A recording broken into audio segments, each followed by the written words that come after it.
आणि या घडीची सर्वात मोठी बातमी पाहणार आहोत ती म्हणजे राष्ट्रवादीच्या आमदारांचे अजित पवार यांच्या दालनामध्ये मागील अर्ध्या तासापासून बैठक सुरू आहे। सर्व आमदारांना अजित पवार यांनी तातडीने बोलावून घेतलंय। विधान परिषद निवडणुकीच्या अनुषंगाने ही बैठक सुरू असल्याचं कळतंय।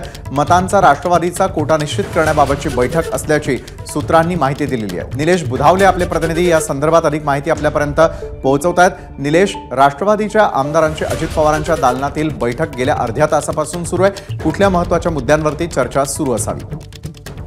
अजिंक्य, राष्ट्रवादी काँग्रेस पक्षाच्या सर्व महत्त्वाच्या आमदारांना या सर्व महत्त्वाचे मंत्री आहेत त्या सर्वांना बैठकीला बोलवण्यात आलेलं आहे। या बैठकीमध्ये प्रामुख्याने विधान परिषद निवडणुकीच्या अनुषंगाने चर्चा सुरू असल्याची माहिती केवळ एकच दिवस निवडणुकीसाठी आहे, तत्पूर्वीची ही एक महत्त्वाची बैठक म्हणावी लागेल।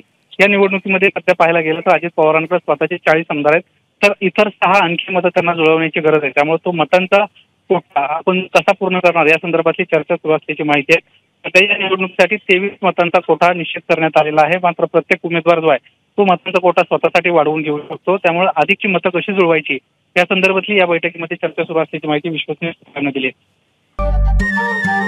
नमस्कार। मन शुद्ध तुझं ही वेगळ्याच प्रकारची मालिका तुम्हा सगळ्यांना खूप आवडली होती। याचा दुसरा सीझन कधी येणार अशी विचारणा झाली। प्रतीक्षा संपली आहे मित्रांनो, येतोय मन शुद्ध तुझचा दुसरा सीझन। होई मन शुद्ध